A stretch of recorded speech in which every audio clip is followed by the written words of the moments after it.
একটি টাকা দাও না, কোন হাত একটি টাকা দাও না, আপনারা ছাড়া আমার পরিবারে ডাল ভাত জোটে না।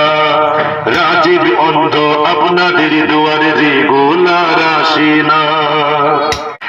এই দুনিয়া সবারই তো আছে খোদার জ্বালা, একটুখানি দয়া করবেন বলে হাত পয়সাওয়ালা, ওই দয়াতে বেঁচে যাবে আমার দুটো মেয়ে সোনা।